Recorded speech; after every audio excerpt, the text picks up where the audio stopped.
Hi guys, welcome to Windsome Cottage Garden. My name is Hannah and I'm so glad that you decided to join me today. We are back in the cottage garden once more. It is a glorious morning. It is time to do our July garden tour. A lot of things have changed since we did our June garden tour. Things have taken off. Things are blooming, like the hydrangea standard behind me, and I can't wait to show them to you. One of the things that has also changed, unfortunately, is we have had a lot of deer devastation. Now, I've done some videos earlier this year about deer resistance in a couple different beds. Those beds haven't been touched, so good news. Still holding on strong.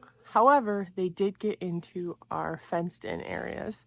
Sometimes I see questions about the fencing in our yard, and it is for deer protection. There are two areas that they've been able to access that we think we have fixed. One of them we kind of knew about. It was something we were trying to see if we could take a fence down. Turns out we can't. I'll point it out when we get there. But they did get into the top bed right around our yard. They did quite a lot of damage. The thing that will show it the most is actually all the hostas look appalling. You can actually see one right here. Because they're just little like stems with very little leaves. Some of them have put out some basal growth. They also have nibbled on a couple things that I'll point out here and there. But in general, that's not going to detract from the yard. It's looking so good. We're in northwestern Michigan, and we are in zone 6. We're fairly close to Lake Michigan. You'll see when we get to the back that we're on water. It's not Lake Michigan, but we are separated from Lake Michigan by about a mile and a half, 2 miles, by some sand dunes and woods. So what that means is we have a fairly temperate climate here. It's been glorious. It's been so hot this summer in the city, 95 to high 90s pretty consistently, and they've only gotten up to like 82, 83 here. Today it's probably right around 70, and it's supposed to stay that way all day. So after my garden tour, I'm definitely going to get out and get some things planted. So it's a good gardening weather, and it's good growing weather for the plants. So you'll just see things are doing really well. Let's dive into one of these front beds, and we'll just work our way around the cottage. And I'll give you some updates. Let's start out with the beds right around our front doors. I did want to give a moment of appreciation for this bleeding heart. It's one of those deep shade bleeding hearts, and I absolutely love the foliage right now. This is actually only here temporarily. The pewter is too, but I might stick a couple back in here just for the leaf structure since it adds such a pop.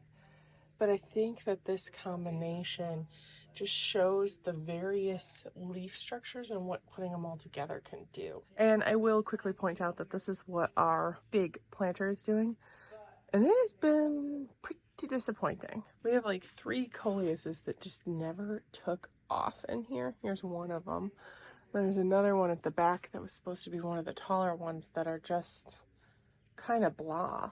So it's looking a little lackluster. I went with some off-brand coleuses, and I think in the future I probably am gonna rely on tried and true. These have just not done well, and it's disappointing to see. Eagle eyes amongst us will probably also have noticed that these have had a couple of changes.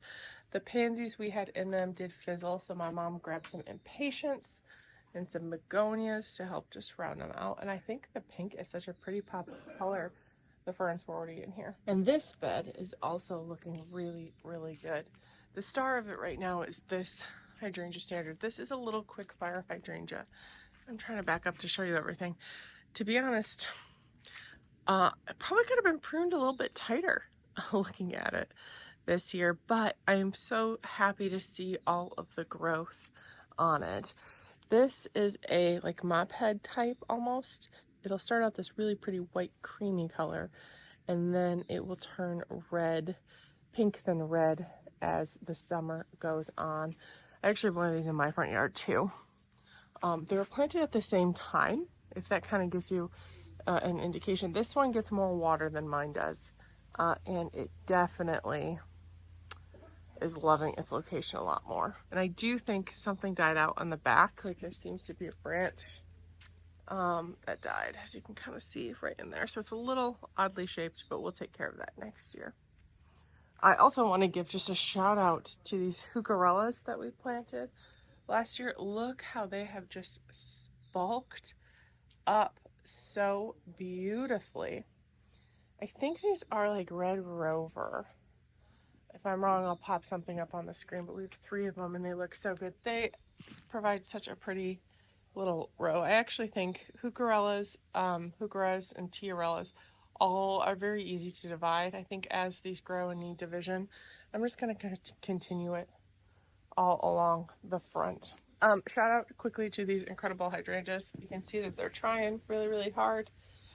And these were one of the things that were devastated by the deer. They've actually put on a ton of growth since they were.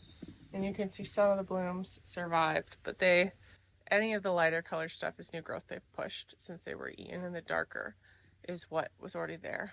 But I think we're gonna have to wait another year or 2 to see what these really look like. I really would like to convince my dad to get a 3rd and stick it right there. He likes keeping that more open so there's a path, but I think we could probably like move it this way, and that would be really, really pretty. The acanthus is doing well here. It's never bloomed, but it's got a really prehistoric leaf, and especially combined with the hellebore. So this is the acanthus. And it's called bear's claw also, and it should have a spiky bloom, but it's just never bloomed. But I still like the leaves, so I don't know if I mind.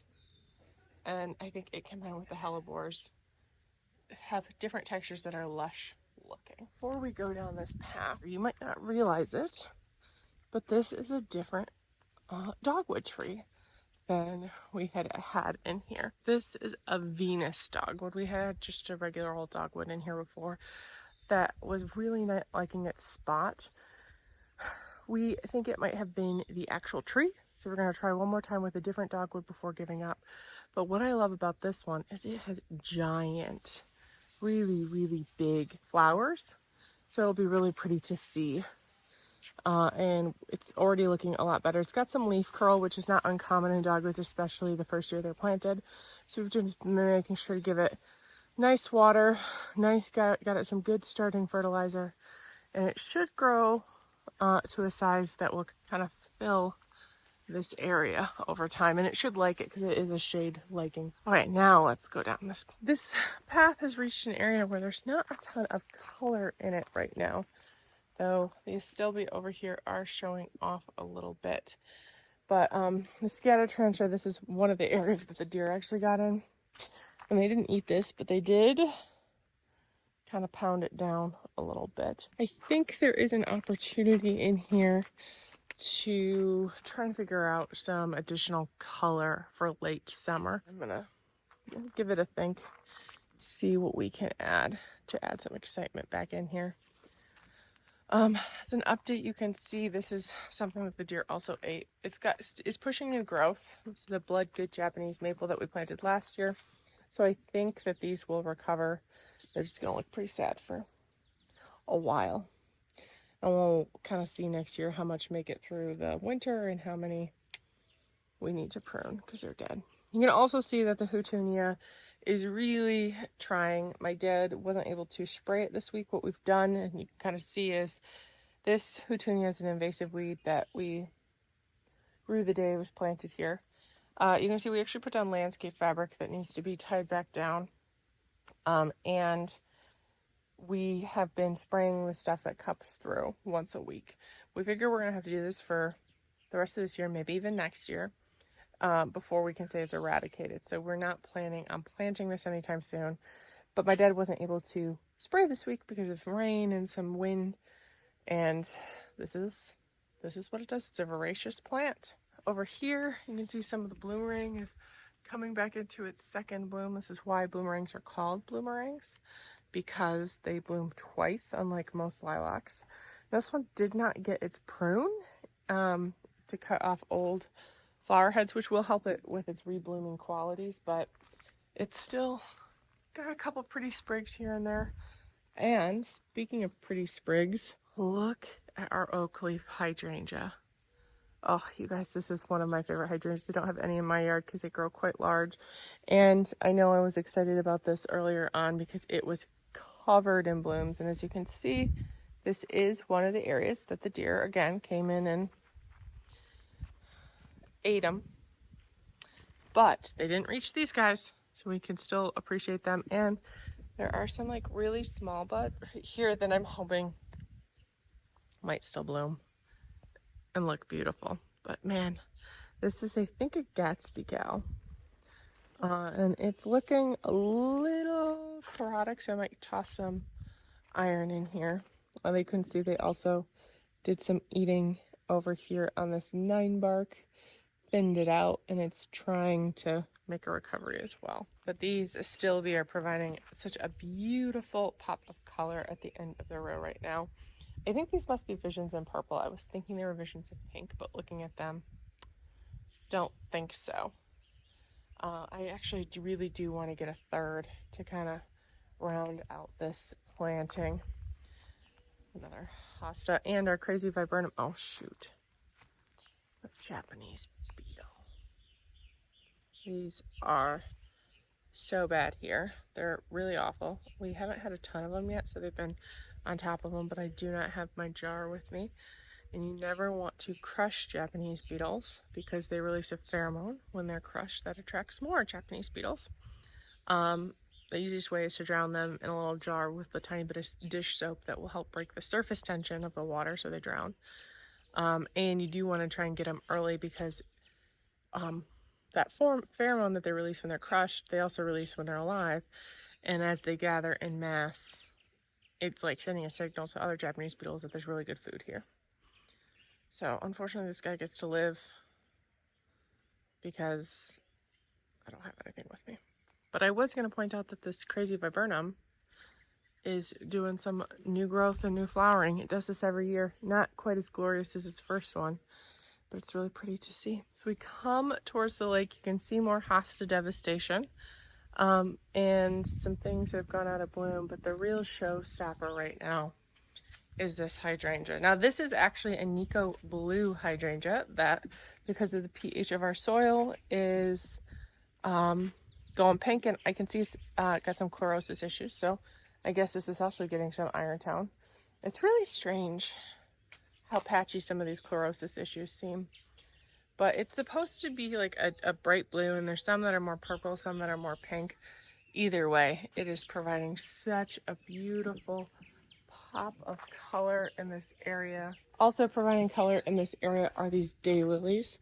These are like a double daylily we got on clearance on Lowe's one year, and I absolutely love it so much. I don't know what it's called. If anybody else recognizes it, I really want to add it at my house and other areas because it's such a pretty soft frilly daylily. You can see that the allium have bloomed out. We haven't yet taken down the stalks, but we will quite soon.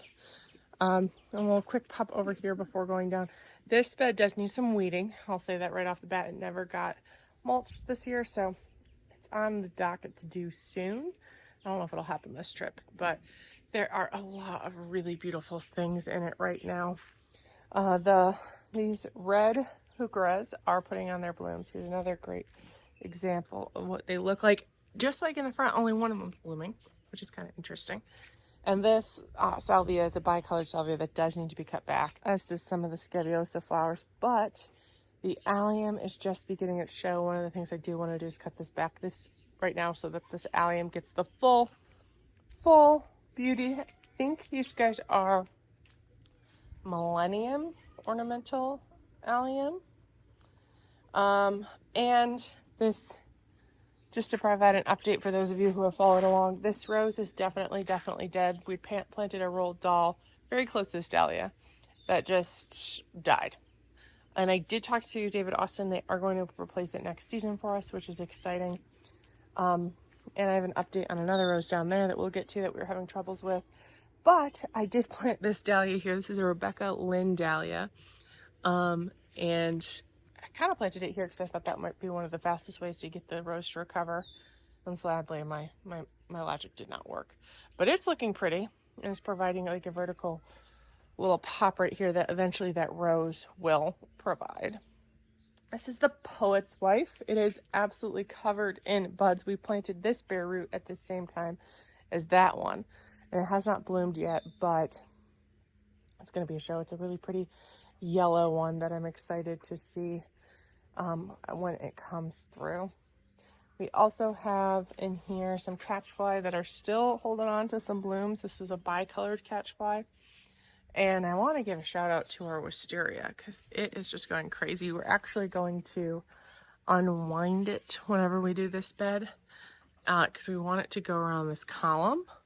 So we're going to start training it because it's now long enough to be able to secure it there. There's a lot of bird activity right now, so you might hear them. I don't know if that'll come out in editing or not. You can see from here that Anne Magnolia, this is what this is doing her crazy thing where she's also blooming out of turn. She loves it here. Not as, again, profuse as her first bloom, but so beautiful. And I actually love this one because the one in the spring, oftentimes as it was this year, can be nipped sometimes by cold, and they can sometimes turn a tiny bit brown. And these always just are such a good color. I'll see if there's any lower down that I can share with you as we get closer. Over here, you can see the weeds a lot more, but I also wanted to point out our mini mauvet got eaten by the deer too. So it's interesting. You can see what they went for right away were the hostas and hydrangeas. They didn't touch things like the alliums that they shouldn't like, though we have a bed down below. That's another one that's been devastated that they did. So it goes to show you, not always. But they didn't eat any of the heucheras, and they left the dahlias mostly alone. So that's interesting to note what they did eat right away. There are 3 creme de cassis dahlias in here that are just slow to start. We bought these new this year, and even though they came a lot later because we got them on super sale. I'm hopeful that as we get some heat the next couple weeks, they're gonna jump. They might be getting a lot more water than they want, for instance. So these guys were planted a little bit later and without pre-starting. This dahlia over here, just to show you the importance of pre-starting.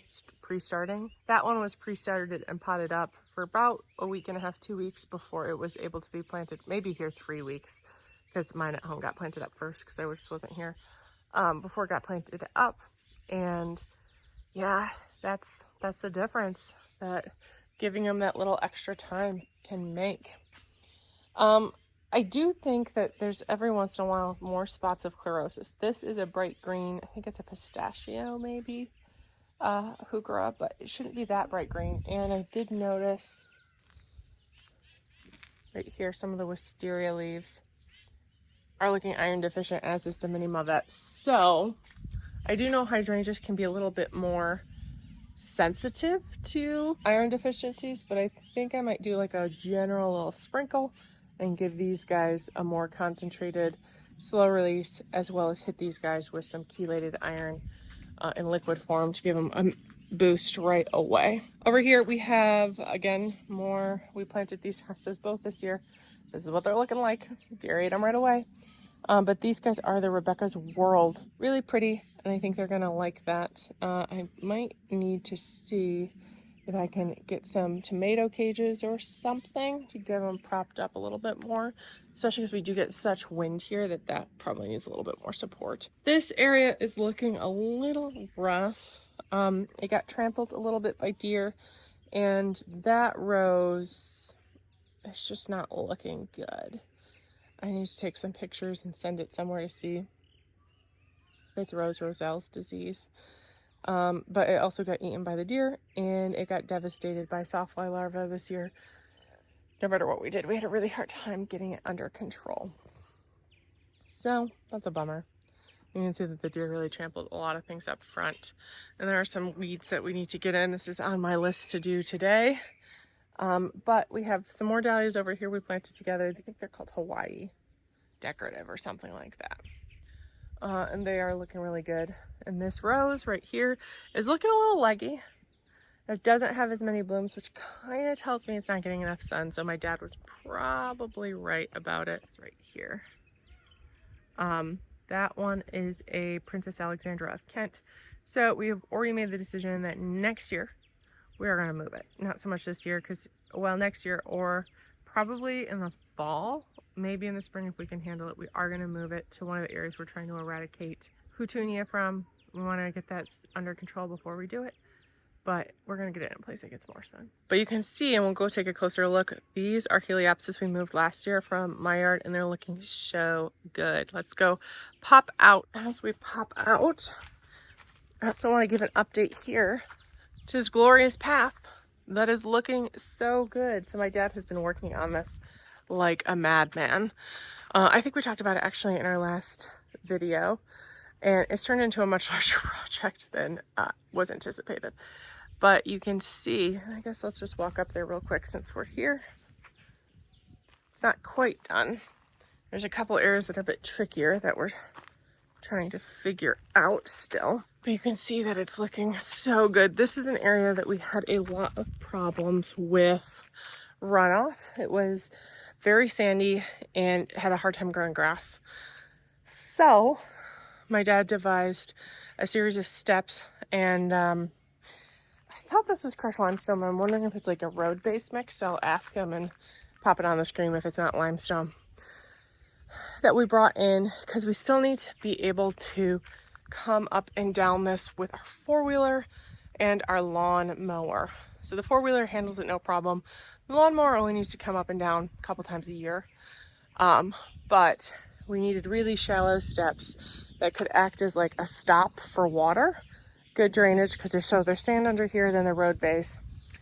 And it is going really well, except for a couple of things. It turned into a much larger project, as I mentioned, because we ran into some things like this downspout actually goes under and is buried and released over somewhere, over there actually. And so that meant we had to raise up the grade, and when you raised up the grade a little bit here, it had repercussions all the way down, which is why these rocks were added.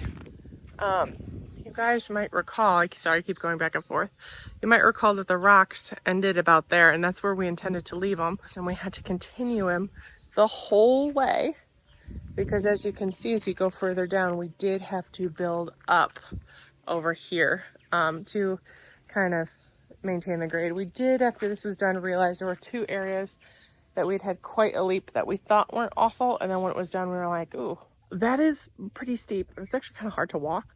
So you can probably guess my poor father is actually going to dig this out a little bit and add an extra step in between both of them to act as like a grabbing point.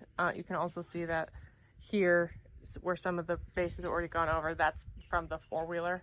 So we're hoping that adding this in between, even though it's a short step, gives you someplace to step, as well as for the four-wheeler and stuff to grab onto. So he has to dig this out and then sink it in, which is a bummer. And he's still figuring out the bottom.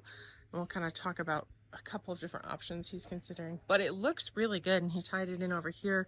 These guys are also going to have the same base put on because we're trying to eliminate the sand, which is what our natural soil looks like when you get down far enough. We brought in a load of topsoil when these beds were built, and we've amended locally when we've planted outside of them. But he wanted to finish these, then we're going to take everything out and stone it there as well. But he's gotten all up here done, up to this pad right here. We actually just planted these hellebores in a recent video that I'll link below. We're going to continue on here as well with the stone, but this is actually something he's thinking about bringing some help in, because he also wants to do it up there and do some grading and some other things as well.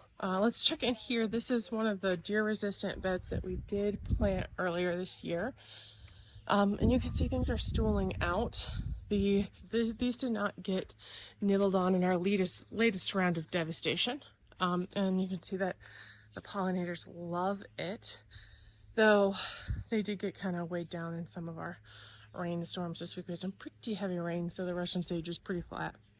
But look at these tail end of the beautiful foxglove we added in here. And the marigolds haven't really stooled out, but they were not very happy in their cans. So I'm not shocked at that. And even this rose, I walked past it. This is the Rugosa rose we took out of my house. It's beginning to bud. I'm kind of shocked that the deer haven't eaten this. I've told my dad that he needs to put something around it, and I'm advocating we move it because it's always going to be a target and an attractant to the deer we're trying to keep away. But I haven't convinced him of that yet. So there's not a lot to show you up here. The buddleias we planted have taken well. The grass is looking good up there, but I do want to look at this bed, because there'll still be are looking so good. The ligularia are popping off, and it's just looking good. And I do want to point out, these are the Sea Heart Brennera that we did some grooming on, and like I told you, the leaves get big. This is what they look like.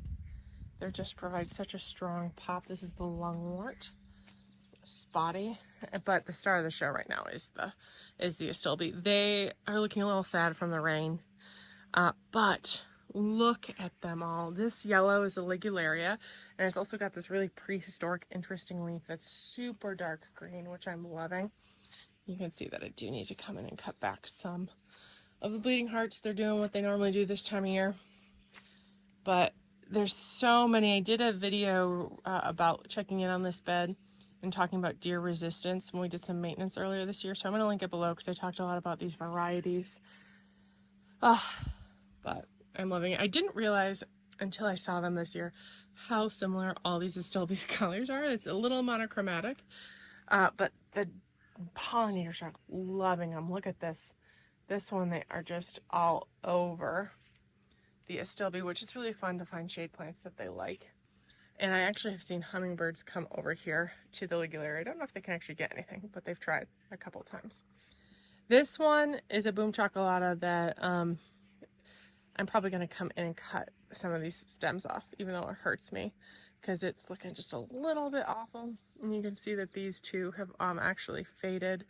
So I will probably cut, that's a mighty pip we planted this year. I'll probably come in and cut that back and put it somewhere to dry, because I use those in winter flower arrangements, and just give these a little bit of a lift so that they can, there's some things buried in here, like we've got some toad lilies that'll be putting on some more interest later this year. But I'm just so happy with how it's looking. Oh, and you can see the allium too. Let's go look. The allium right now, this is not as quite as advanced as the ones in the back, though they are the same variety. These are Millennium Allium. And they're going to be putting on a show in the next week or two. There are three, that are just not doing as well as the others, and I was really struggling to figure it out, but now that I'm looking at them, I thought it was too much water. I am now contemplating it being too little water. I'm thinking this might be in a shadow, these two, and then this one is in a shadow from the rhododendron. So we were already thinking about rejigging the water in this area anyway. That's just interesting for me to know what an impact water will make in the health of your plant. One of the next things my dad wants to do once he finishes that project, and another one is, I mentioned we're going to continue the stone path. We're going to create 2 paths here, but you can see that a lot of the yard waste is gone, so that is exciting. And we had some soil under there that we need to do some grading and leveling and tidy this up a bit. It's all part of the plan, and it has been part of the plan for a while. It's just the trouble of finding the time to work the plan. Let's go back down and I'll show you the bed we were in a little bit earlier from a different angle. This I wanted to point out.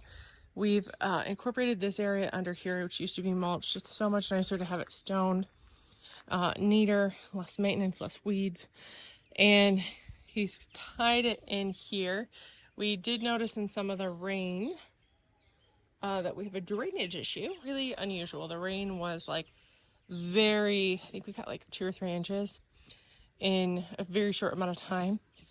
But we do get those every once in a while, so Dad wants to plan for them. We're also working with like our irrigation box here.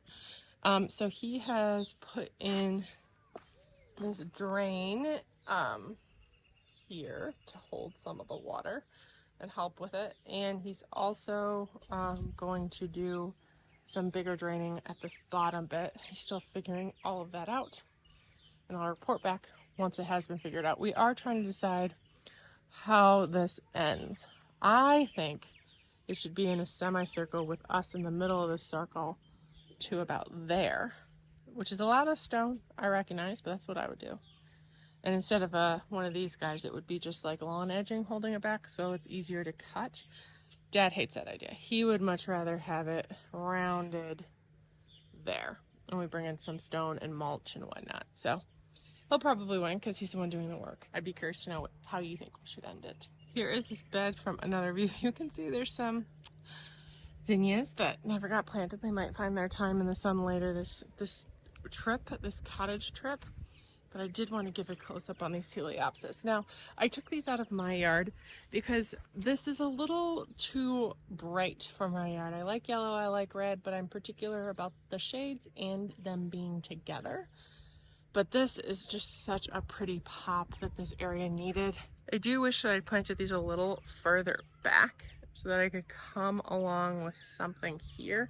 I still might. I feel like this might be a really pretty spot for like some lavender or something, but it would need to be something that was upright, but just slightly tiered so there's not so much green right there. So I'm just trying to think of that through a little bit. And this is an area that we're going to be working on this fall. These are tiger lilies. The deer also got in here and ate them. And there's also houtunia all up in them. Oh, and sadly there aren't really any and magnolia that we can point out the color down here. But I did want to point out we did some shaping. You can see right there that we actually took out a limb.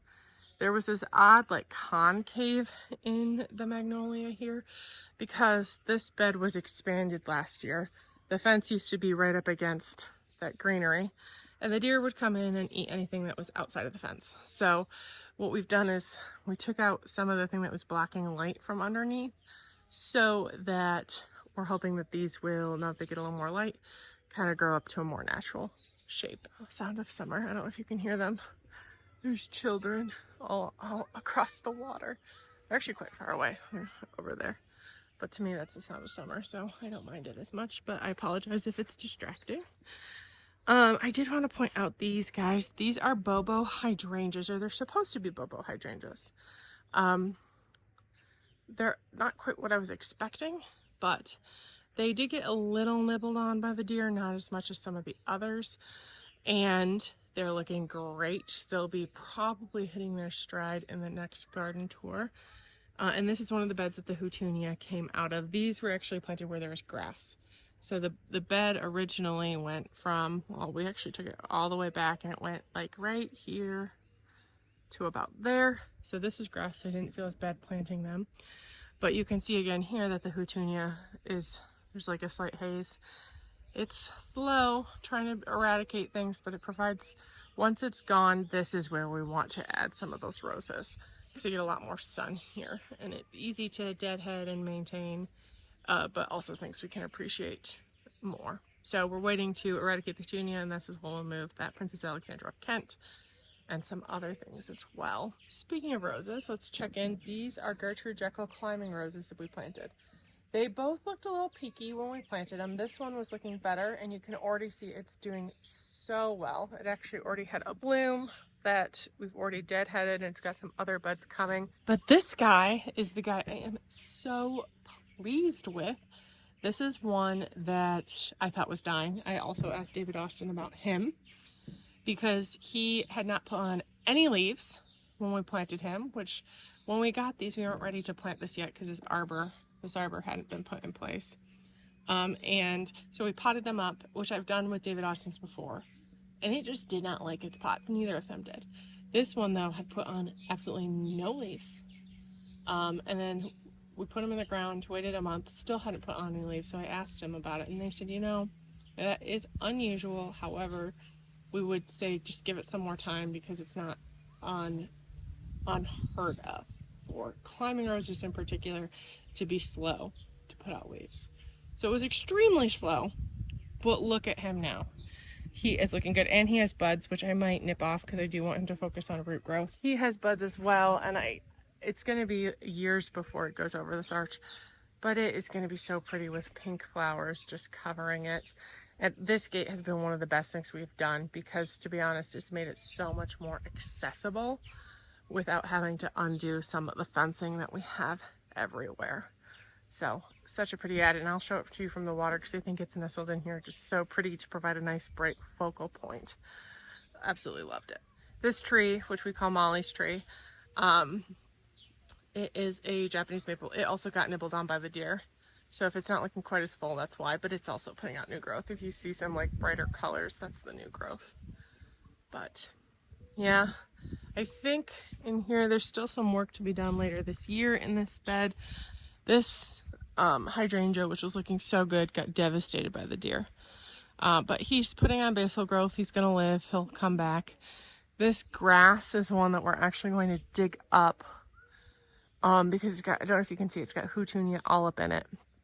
And we're going to dig it up and pull out the leaves from the grass root ball and probably relocate it, but it's going to be a pain. We think we'll do that this fall. And I should have mentioned this. This is a quick fire hydrangea. This is the hydrangea form of the one we have in the front. And over time, it'll probably just fill that area really prettily. These guys are all evening primrose. You can see, here's one right here. They put on these bright yellow colors. They've already had their first flush of growth. They're a bit hard because they're very picky. They do not like any mulch or anything done for them to propagate, which is why they were originally in this bottom bed. And it looks so terrible. So we're actually going to pull them all out of the bottom bed, do something else, and let them take over this because it's a little bit easier to maintain than the bottom was. This video is already getting a little bit long, but we're going to keep going because there's so many things looking good. Over here, some things of interest. These echinacea are a red version. This one right here and this one right here are Lakota Fire echinacea. They're really pretty, and they also will change colors a little bit. They come out really orange, you can see over here, and then they'll get redder, deepen in color, and then they kind of fade to a sunset a little bit more. This one in the middle is actually a different variety that I didn't realize I was buying when I bought them. I thought they were all the same, then I got home and realized that a tag that I thought was missing had just sunk, and it was indeed different and in the wrong spot. But it is one called Orange, I don't remember, I'll pop it up on the screen, but it's an orange one that will still fit well in here, and it gets a little bit taller than these two, which is why I planted it in the middle rather than move it around. I might decide to move it if we hate how the colors of the blooms look together. But I did want to give you guys an update. These lilacs we pruned in a recent video, and this one hadn't been done, so this one is done. We didn't end up taking out all that much. I think we took about 3 from the middle. This one had also just continued, was in the middle of getting its slight cutback, but you can see that they're looking just so much healthier, and they're providing such a good backdrop to this top bed, which I am loving so much. This is the Denim and Lace Russian Sage. Look at him. He's in bloom. He's providing such a beautiful color. And these hibiscus are budding up really well. We planted them last year. This is a berry, summerific berry awesome, I believe. And I had planted one of these in my yard. I didn't realize they were the same variety this year, which is already blooming, which isn't surprising because it had been in a nursery can and we're about a week ahead of time. So I think these will be popping in the August garden tour. So this one is a berry awesome, and that one over there is a berry awesome. This one is a Midnight Mystery, and it's like an inverse. These guys are pink with red in the center, and this one is red with pink in the center, and it's got a much darker leaf and gets a little bit taller. So loving it. But I have skimmed over this. Over time, the dahlias that we've planted in here won't be in here. We've only planted them because we're space. These hibiscus and Russian sage were all planted last season when we spent a lot of time in this bed, and they will eventually kind of fill in the space. We've left pockets. I think there'll always be like a dahlia here, but this year we planted a ton of dahlias in here, and this one might be one of my favorite. It is called Patches. Isn't he glorious? There aren't a ton blooming right now, but he was one of the earlier ones. This is one that we did pre-start, as I mentioned. And then we've got some dinner plate varieties that are budded up well. Over here, there was another bloom. Ah, here it is. This was a mystery dahlia. I thought it was a bridal dinner plate mix, and I'm gonna go out on a limb and say it's not a dinner plate. But I'm gonna go back and look at my notes and see if I can identify what it is, because it's a really pretty light pink, which is still beautiful. I also wanted to kind of give you an update. This is a froggy hydrangea that we spent some time pruning up in that video where we were pruning the lilac, and it is already put out buds. This is the very beginning stages, but this is another favorite hydrangea of mine. Okay, let's pop over and check in on these beds briefly. This one I'm just gonna do a little pan because There's not a lot going on right now in this bed, though there are purple coneflowers that are beginning to put on a show, as you can see. We do have some iris in here. Some of them are deliberate, some of them are not. I actually need to come through and pull out some of the small babies right there because they're not intended to be in there. These were all seedlings that we moved back into this bed last year. So I'm still very thrilled to see this color. I think they're a little pale, and it might be because we've had a lot of rain this year. Maybe that's affecting the color a little bit. I don't know. I'm curious, but I did want to point out, speaking of iris, this is an iris rhizome my mom had bought on Etsy, and it was the whole purpose she bought from the seller. She did, and the first one died. They sent out a second one, and it took, which is really exciting. And while we're here, I do want to point out these coreopsis we planted last year. There's actually, so there's a pretty yellow one, and then the inverse is here. And then we have another yellow one that, I don't know if you see this, there's like one little sad sprig that I'm hopeful might continue over time and bush back out. I can get that same variety, and I'll have to look up what these are. I'm going to see if I can, just to bulk it up, because I do think that that adds a really pop low down late in the season. There's not a lot to show over here. We did plant some lupins last time we were here that were looking a little sad, but the good news is you can see that they're both pushing some growth, so they're going to make it. They're going to make it. And we left the seed pods on, in case you were wondering, because we want them to seed themselves as well. And this hibiscus is also budding up, though not as prolific as the others, and that's probably because it doesn't get a lot of sun. Though we're going to try and remedy that next year with the removal and relocation of this grass. And I can't help but talk about these guys.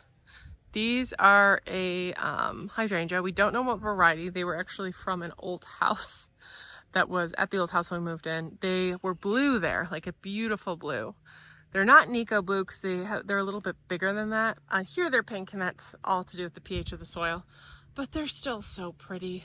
They struggle a little bit with wind damage each year. One of these years we're going to get it together and put up a windbreak around them, but it might take us a while. But they still perform, and they still look so pretty, even with limited blooms. And they look good from the other side too. This bed is one of the other beds that was devastated by deer. It has been rather frustrating, in all honesty, to deal with. They did eat the dahlias back in this bed, which again, as I said, it's interesting to see what they ate some places and not others. You can see there's one right there actually that they took back to nubs, but it is resilient, and it, you know, pushed new growth. I just don't know if it's actually going to give us any flowers this year after all it's been through.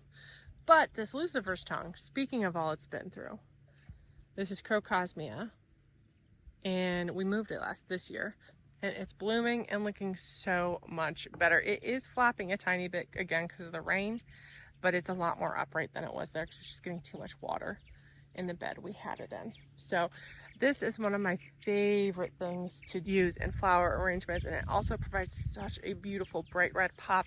The hummingbirds absolutely love it. If you're looking for plants that attract hummingbirds, this is one of them, and I'm really happy to see it in here.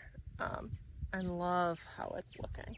Again, dahlias over here got eaten, and I did mention earlier that there were 3 that deer aren't supposed to eat alliums, but we had one that they did eat. If you look at them, I wonder if you can guess which one they ate of the 3 down there. It was indeed this one. These are Serenity alliums, which are a different variety. Maybe that has a difference in why these got eaten, but that one, it's gonna survive, which is good, but the other 2, I don't think it'll bloom this year. There's the downer, but it'll come back in the future. And this is actually the second time this season that this one has been eaten back. So I'm just grateful that it hasn't kicked it. Sometimes plants do that after they've been devastated too much. So let's pop around. The deer also did indeed eat another little quickfire hydrangea. They gnawed this one back, and they also nibbled on our blueberries. We're trying to figure out how to keep them out of this bed. The problem is they can jump this fence, and unlike some of our other beds, there's like very clear landing paths for them. So we're thinking about raising this fence up on this lower tier a little bit more. We don't love that idea, so we're still thinking about what we can do to keep them out. But we got to do something because it's just really, really frustrating, to be honest. And this I was really looking forward to. Hopefully it'll recover in time, and we'll see how it goes. I actually am going to be planting something here this weekend. You'll have to check back and see what it is. But we did plant this ground cover. This is a Juga last year, and it has filled out so much. There were actually, I think we had 3 4-inch cans that I split into probably, because you can do that with the Juga, you can be a little mean to it. I think I took the 3-inch cans and maybe made about 9. And it has just filled in this area. We're gonna let it kind of come down over the rocks because that's a hard area to maintain. And it's looking so pretty. I absolutely love it. And if we could keep the deer out, I would put like some hostas over here. I actually have one that I picked up on clearance. Oh, that I might do it. I'd actually put it back there because it's a really pretty blue hosta that gets massive. Oh, I just gotta think about it. But we got to get the deer problem under control, so I probably shouldn't do that at this point. But you can see, again, another view of, and a probably even better view from a bloom standpoint of the lucifer's tongue, because this is the direction that the sun comes in. Doesn't that look so pretty there? And provides such a beautiful pop of color. And oh, I was going to show you guys the gate. Here's a view of it that you can see. It just provides a pretty focal point that focuses the attention. And if we come back over here, this is one of the paths that we have to go up. Isn't that glorious? It provides such a little pop and nestle. And once it's covered with pink roses, it's going to look even better. Actually, it looks like it's meant to be there, and it was deliberate. And I don't know why it took us 13 years to add it there. But I'm glad we did. We are not, again, going to go into this bed. I've talked about it before. A lot of these beds had some major overhauls last year. If you didn't follow along, I will add a playlist. You could kind of check in. But last year we came in and I think on every single bed adjusted where the lines of the beds were. Like this one, for instance, came here. Was probably not as deep for sure. We did it on this side and the other side. And it was hard to cut because there were like some pretty points and steep inclines around beds, so the grass wasn't that easy to cut. So we've done that in these 3 beds. We have not done that in this one, in part because of the bamboo, which we love bamboo. And this bamboo actually started in like a 2-gallon pot 3 houses ago, and it's moved to all of our houses because it was one that one of my younger siblings and my dad planted when they were younger and had some sentimental value. I don't know if you guys have plants like that. We have plants that have moved from house to house because they have importance to us, or we love them so much, or they're a specimen, and whether it's they split and moved or their entire plant has moved. This bamboo is one of them. So I think it's been at 3 houses before it came here. So it goes back pretty far. Like, I bet we've had this like 20 to 25 years. So it's old. It's old. It's old. And it's sentimental, but it is causing some problems that we're going to do a video on later this year. It's actually pushing out our rock wall. It's hard to see. It's actually already pushed out some. Like this rock is about to be pushed out. So we need to dig it out, which is going to be a beast. We're not really looking forward to it. We're going to attempt to save it and move it to an area that it's not going to impact walls. We're going to put some bamboo guard around it. So we just haven't done that. That's a fall project, a fairly major fall project. And after we get it out, we will redefine this bed.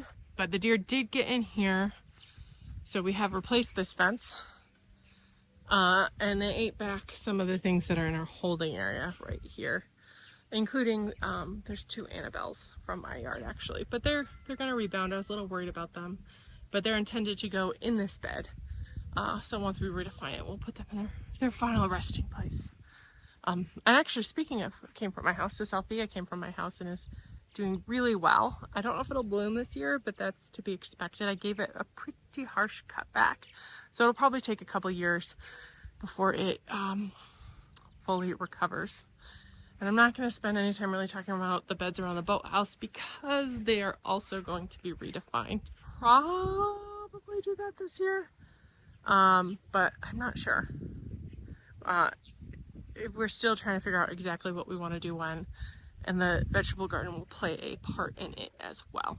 Let's pop in to the vegetable garden because man, oh, it is looking so good. I'm actually gonna quick turn the water off. We are on a list to have some water run here.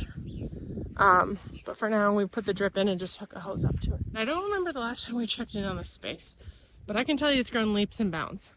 The first thing I want to check in on is our cabbage. They are growing like gangbusters. We do have some pests issues. I actually am gonna come and tell my dad. I was thinking about doing it, but we've got rain in the next couple days. So once the rain has passed, there's a nice long stretch, and he's gonna come dust this with diatomaceous earth. But look at these, they're beginning to head up, which is exciting.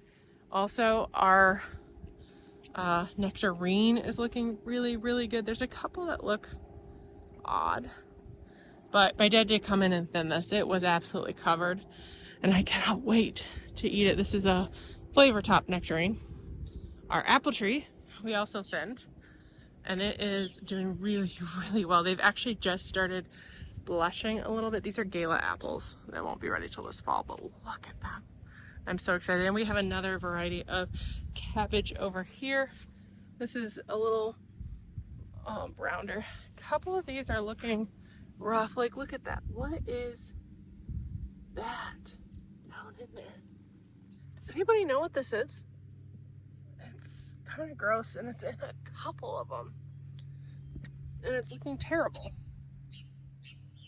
Maybe they're eggs? If anybody knows what this is, please comment below, because I'm guessing that if these get caught up in the lettuce, it'll ruin it. This one already looks ruined.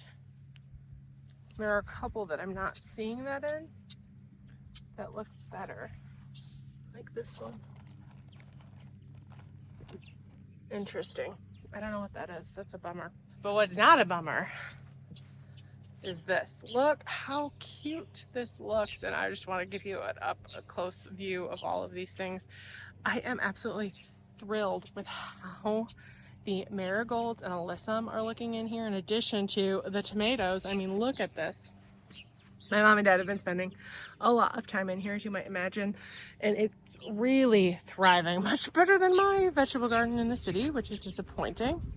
Oh, actually, this guy's ready to harvest.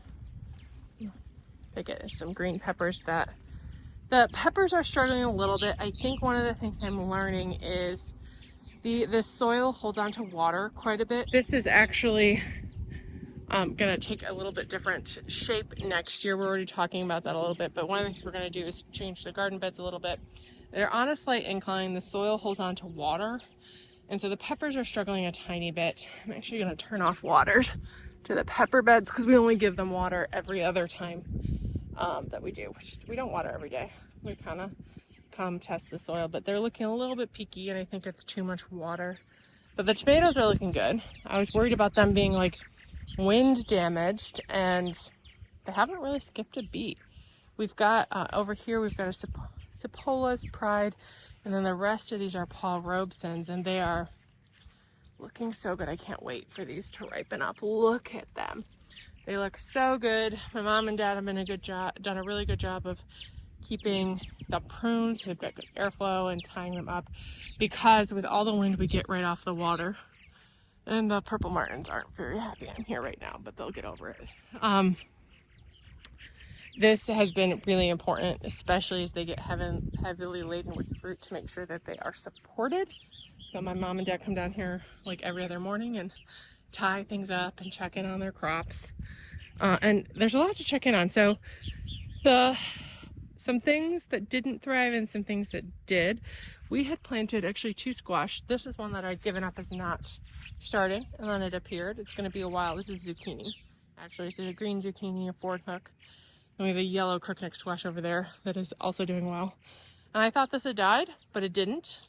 Our rutabaga are looking great. Actually, we harvested our first one the other day. And this one is getting on some size. Look at that. We still got a little bit of time. And our beans are starting to jam. I'm guessing they've got flowers. So I'll probably start harvesting the next week and a half or so. And then these guys have finally started taking off. Our peas did meh this year, though. I'm seeing. I came and picked peas last night and I missed some. or these just grew overnight. Could also be that. We've got Chadwick cherry that is beginning to blush. Do you see that? It's just the faintest of colors, but it's color, people, which is exciting. Yeah, so I started to say and I got distracted. The peas had really poor germination this year. The sugar snap peas, which we planted over here, had even worse germination. I think only 2 came up out of about 20. This one we got like 4. So we ended up actually planting more up on the deck, which I'll show you because they look really cool. And they've been doing really well. But these have started producing, as you can tell. And we're going to get to eat some for the first time tonight. We did eat our first cherry tomato.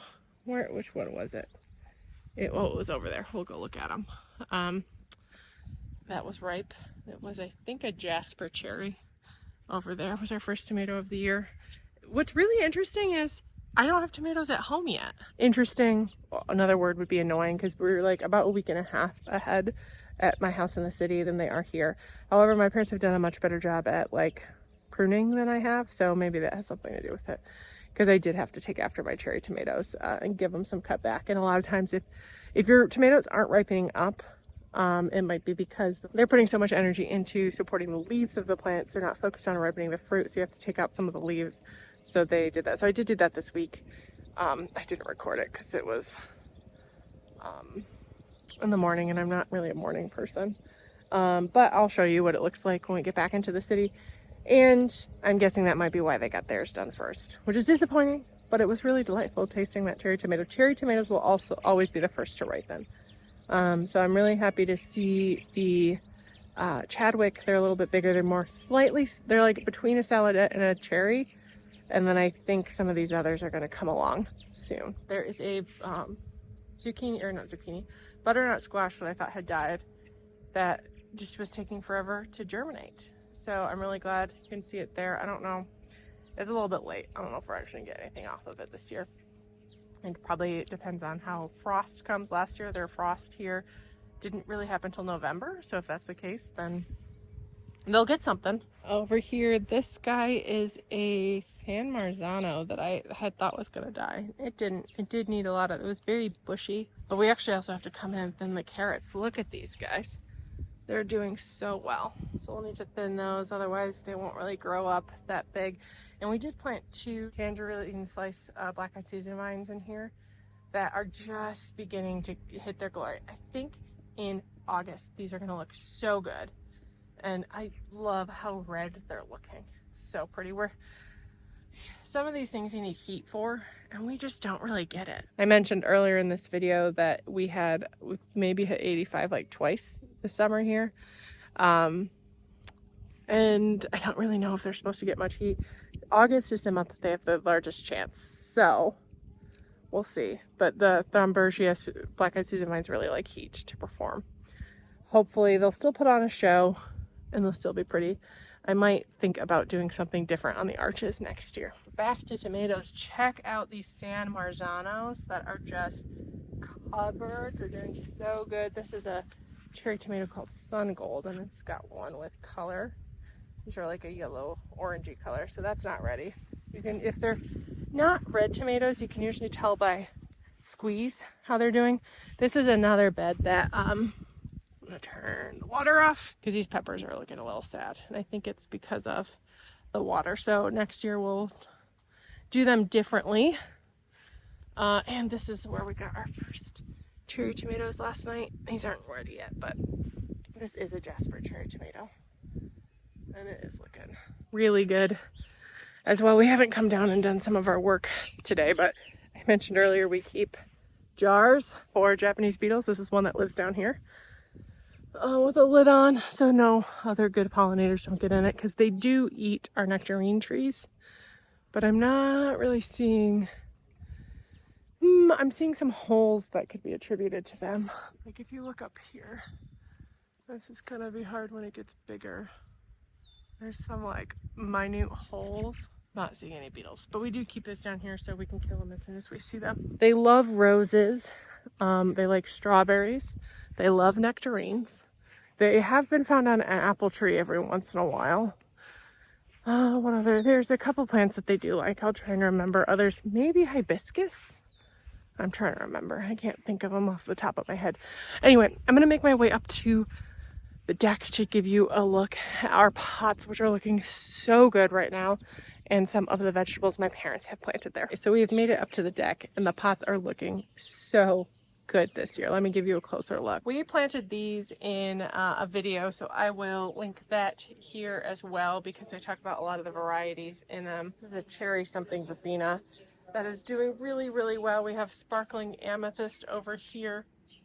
There are some geraniums that unfortunately just got deadheaded, so you can't really see them, but they're really pretty, and they do provide a more center. So, but this is looking so good right here. We'll look at these all a little bit closer. This is actually a rose that we're going to plant in the ground, but it's David Austin we got. It's really pretty. These green stalks, last year we planted, and it was so disappointing. We had strawberries in them, which my favorite thing to grow in green stalks is strawberries. However, the chipmunks ate every single strawberry up here that we had planted.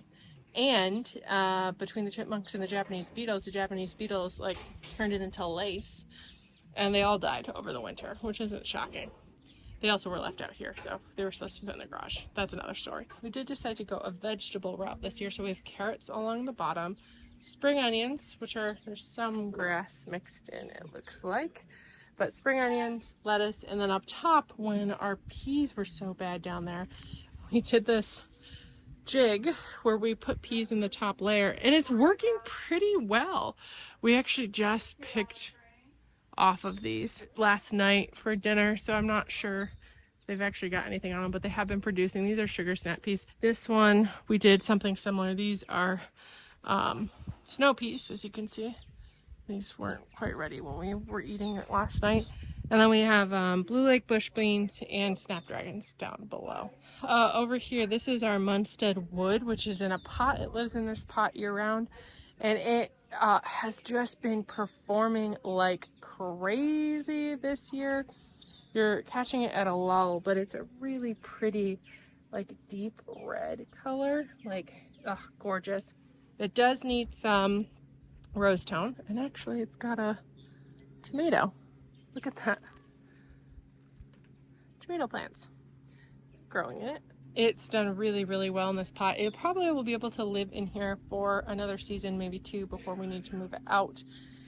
We just make sure to give it nutrients because it got top dressed with some fresh compost this year, and then we give it rose tone once a month, though it's in need of some right now. I think it's putting out a lot of new growth and it's loving life. I do think it's a little like this way. I'm not sure if that's because the wind blows it or what. I planted 2 cosmos in here. These were the apricot lemonade. This is just fading. And there's some new ones starting, but we did end up chopping out like a little bit because one would have been enough.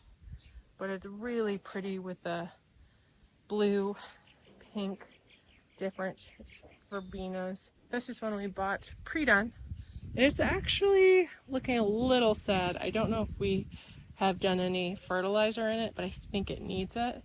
So I'm gonna come through and do that, give it some iron tone because it's looking a little yellow. But this is actually one of 2 favorite pots.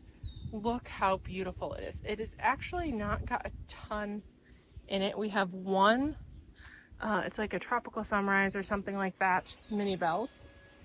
Then we have 2 of these. They're called High Noon, and they are just one spike plant and one techno blue lobelia and a trailer. I just love the color combination, which we bought only one of these because they only had one, and I loved it. And I was like, what am I gonna do? But this turned out to be the perfect thing to do with it. This over here is my second favorite. We have it's also, you're catching it again between a lull, but we have this Peachy Keen Superbena, White Alyssum, some zinnias. These are Queen Lime series. And then we also have the same Tangerine Slice Black-Eyed Susan vine, which is taking a little while to get up to speed. But I just, look how delicate this looks. I did go a little overboard on the alyssum. If I do this again, I don't need this many, but it's just like a mound This water-wise pot is doing well. These are a little bit more compact. It's a white bacopa. We've also got some zonal geraniums in here, and I don't remember what these are called, but they are lulling. I'm going to link the video where I talk specifics about things. This is the one green stalk that isn't doing quite as well, but we've been harvesting on it for some time. It's mostly salad greens. We have Lycos mustard greens actually going to seed. We've got kale. We've got different mixes. We also planted some ranunculus in here. Oh, it's finally open. I've been waiting for it to open. There's also one more pot over here. I'm sorry about the audio. But this is also looking really pretty. There's another one of those high noons. Some dreams. This is actually one that a chipmunk or a raccoon came in and dug out the geraniums and we replanted. So they're two different kinds, but they've recovered well. The whole thing is looking good. There's one more pot I need to share with you. This one. I can't believe I forgot about it. Now, this has been interesting. These are two cannas my mom bought kind of late, so they didn't get pre-started, and they're ones that are supposed to like more shade because they've got this beautiful irrigation. I think they like the more shade because they get burned in the sun. So this is actually a little too much sun for them, which is surprising. But I do think that this soft purple alyssum has done really well. I have not been impressed with these begonias, which is a bit of a shame because they're so pretty. But I think next year, if we do this again, we're just going to do straight alyssum and cannas in it and hope that we give it a little bit more water. Maybe it'll be a little bit more tolerant of the sun. Okay, so that's the end of the garden tour. I hope you enjoyed it. I'm going to link our June garden tour here. I know this is going to be a long video, but I promise that it's worth it. Just to see how much things have jumped in the last month. It has been thrilling. As some of you know, I actually went away for a couple of weeks, and it was probably about 3.5 weeks before I was able to come back to the cottage garden between the vacation and things at home. And my gosh, it just grew leaps and bounds. And better yet, it was maintained because my parents were here. My yard, I was gone for quite some time. Nobody was there to do the work that they've been doing, so it was a little overwhelming this last week. I did go out and do some maintenance work without filming because I just needed to get it done. But there's still more to do, and I'm sure to bring you along. If you're new to my channel and didn't realize, I actually document 2 different gardens on this channel. Our cottage garden, which is actually where my parents are now retired to, which is west northern-ish Michigan, zone 6 here. This is a garden we just toured, as well as my garden in the city, which is urban setting, zone 5. It's a little bit further south than here and more inland.